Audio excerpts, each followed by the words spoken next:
Business Basics, lesson number 1. Welcome.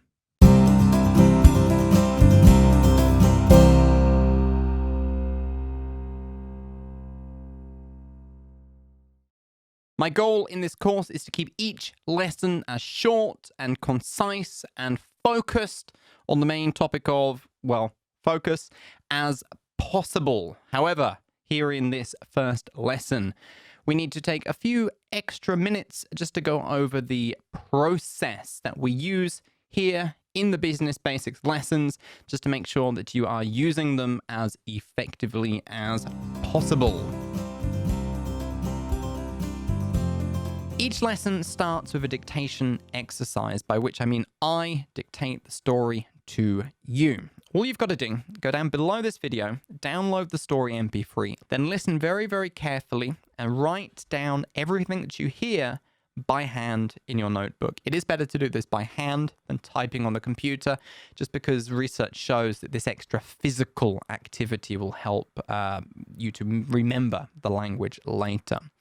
The reason we do this is first and foremost to perfect your listening skills.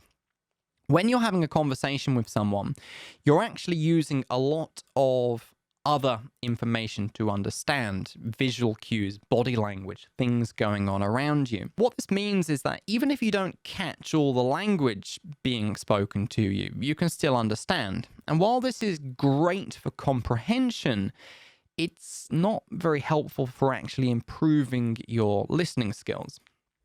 When you do dictation, you are forced to hear every tiny little sound in the language. After all, you can't write down what you can't hear. As you're doing this, you're going to come across language that you can't catch, and you should rewind on these sections and listen again and again and again, and really try to force your ear to catch the sounds. It's going to be quite tiring. It's going to be quite frustrating, but it's this struggle to understand the things that you can't catch that's going to really improve your listening skills, because it's going to force you to notice how words are pronounced in chunks, how language works together, how language blends together in phrases and expressions. Not only this, but you're going to notice things about the language as well. Even things that you can hear and understand, you are going to notice how they are used in context. Because dictation is quite a slow,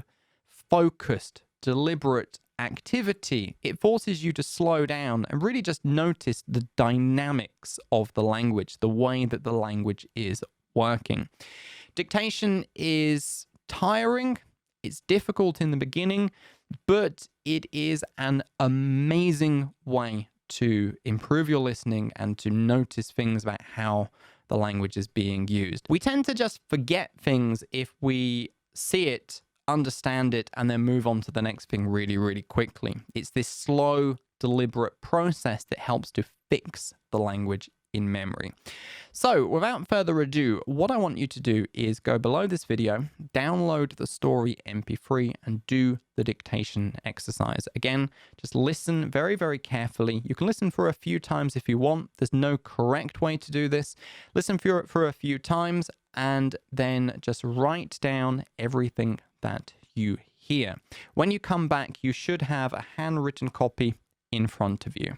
So pause this video now, go and do that, and I'll be here when you're done. Welcome back. By now, you should have your handwritten copy right in front of you. What we're going to do now is go through the story, and I'm going to explain everything that's going on in the language. All the phrases and expressions, what they mean, how they're used, and the dynamics of the conversation. As we go through this, you're going to want to, first of all, check your handwritten copy, because there are going to be mistakes. Don't worry about those. It's a natural part of the learning process. And just fix those mistakes as we go, and take any notes and all of that, and highlight things that you think is going to be really, really useful, etc., etc.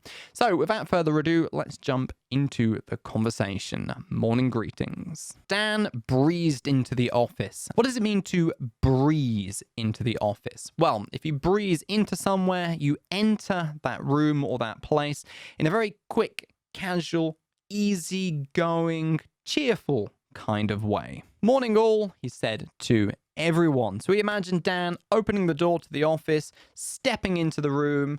You know, it's a beautiful day outside. He's in a great mood, and he cheerfully says to the room at large, morning all. This would be considered a much more casual way of saying good morning, everyone. It's more casual and it's a lot more friendly, I think. You, of course, need to be careful with this. You don't want to be too casual. You don't want to step into the room on Monday morning with something like, hiya, or you're right, how's it going? Because that is a little bit too much, in my opinion. You know, some workplaces, you might get away with that, especially if, you know, you work with a very small group of people and you're very, very close, very, very friendly. But generally speaking, you want to be friendly, casual, but not too informal. Also, you don't want to go the other way. You don't want to be too stiff and formal all the time. One of the biggest problems with business English textbooks and things like that is they do tend to misrepresent the language that people actually use in real life situations. Business English textbooks tend to be very, very stiff, formal, too corporate. You want to get a nice balance of friendly, casual, but not disrespectful. Morning all is a great way to address the room on a Monday morning, or indeed any other morning as you step into the office. Did you have a good weekend, Sasha? So Dan has entered the room, addressed the room at large.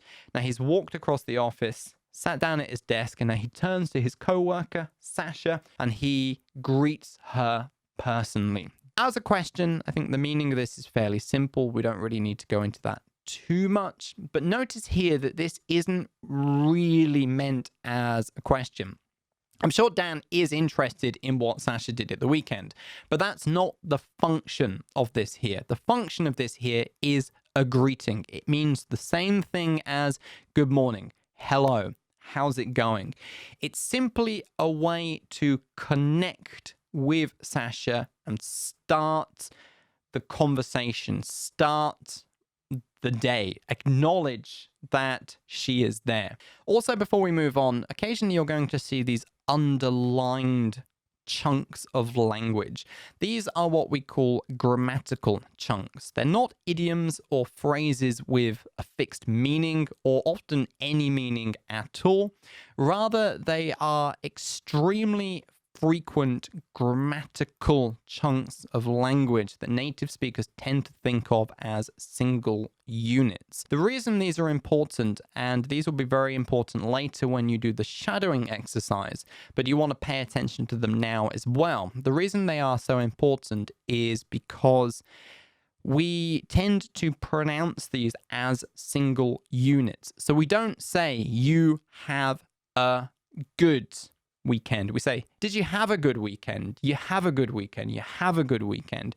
The sounds get crushed down. Pay very close attention to this. And then when it comes to the shadowing exercise later, you want to mimic that as closely as possible. Sasha looked up from her computer. Nothing really to explain here. I've just kept it in for completeness. Great, thanks, she replied. I'll fill you in later, but I must get this email sent off first. How about you? You were off to the Adele concert, weren't you? I can't wait to hear about it. Fancy catching up over a coffee later?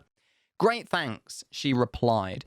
A brilliant response to Dan's greeting. Notice that although this is a reply to the question, how was your weekend? It really is intended as a greeting. It's almost exactly the same as if Dan had said good morning and Sasha had replied good morning. Great, thanks is used to mean just the same thing. It means that it would be inappropriate in this situation to actually answer the question. If Dan had said, How was your weekend, Sasha? And Sasha had started talking about how she'd had a really shit weekend, how she had an argument with her boyfriend, and this happened, and this happened, and this happened. Dan would be a little bit put out because that's not really what Dan was doing. Dan wasn't asking her a question. He was greeting her. So we expect a greeting in return. Great, thanks, she replied. I'll fill you in later, but I must get this email sent off first. I'll fill you in later. So although I've just said that great thanks is simply a greeting in the same way as you'd say good morning or something like that, it's of course not good to just say, yeah, great thanks, and then just ignore the person and go back to your computer because, it's a little bit cold. They might think you're upset with them. So you want to give just a little bit more, just a little bit of extra information. And here Sasha's saying, I'll fill you in later. She is suggesting that she does actually have something to tell Dan. Maybe something exciting, something interesting happened at the weekend. She's like, I'll tell you later. I'll fill you in later. This is a really, really common expression as well.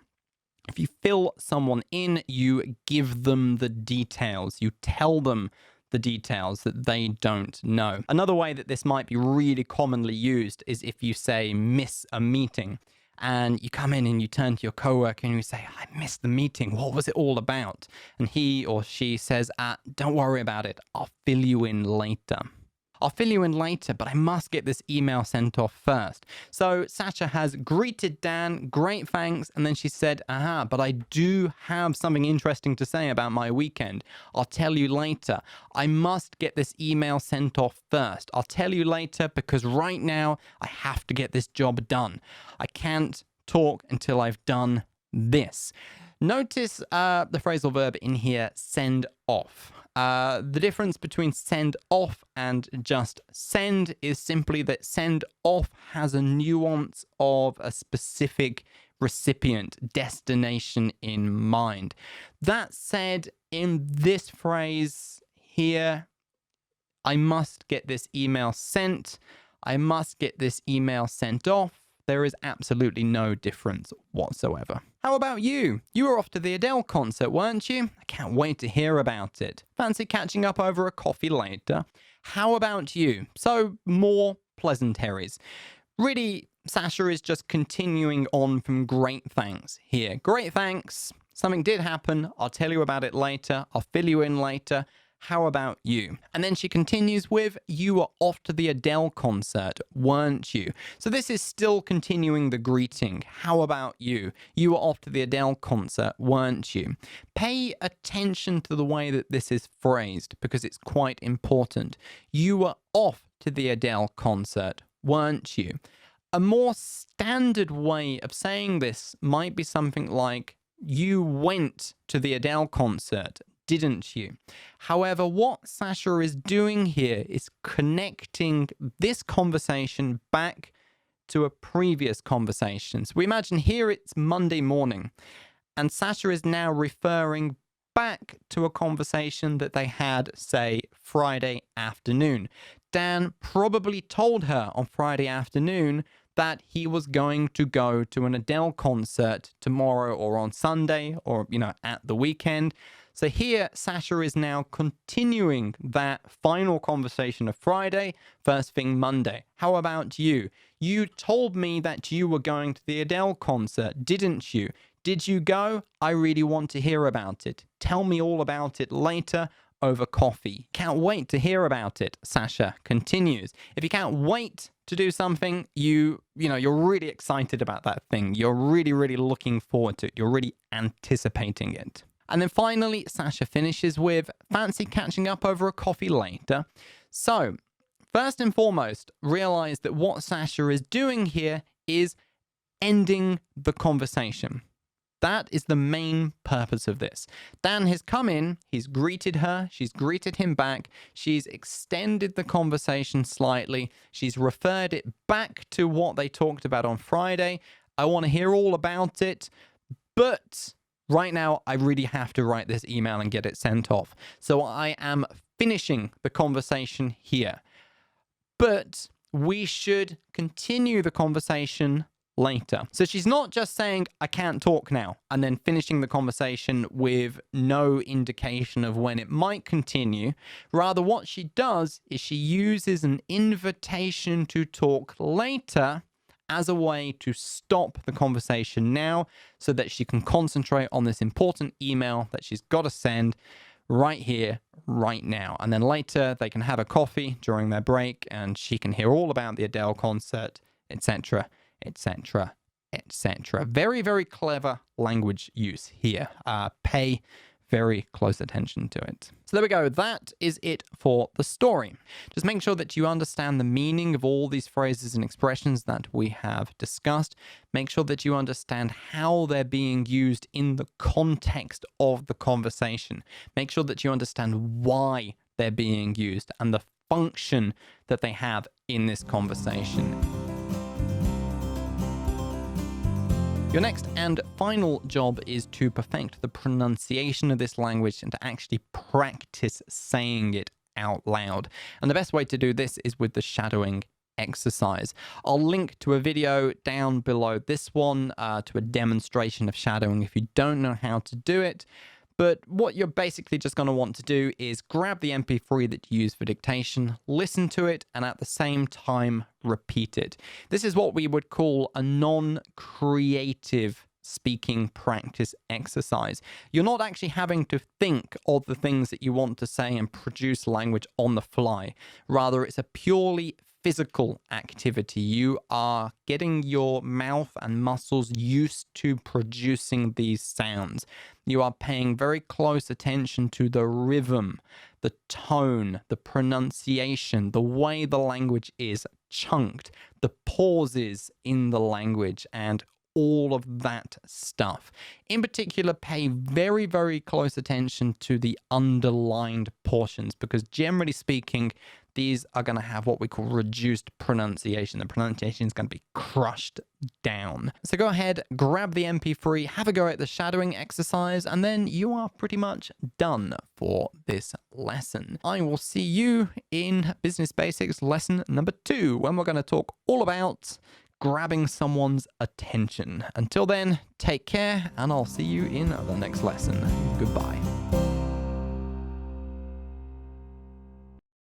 Want to get more advanced, bigger, better, more detailed, more comprehensive business English lessons just like this one? Head over to doingenglish.com/membership and join us in Julian Northbrook's League of Extraordinary English Speakers.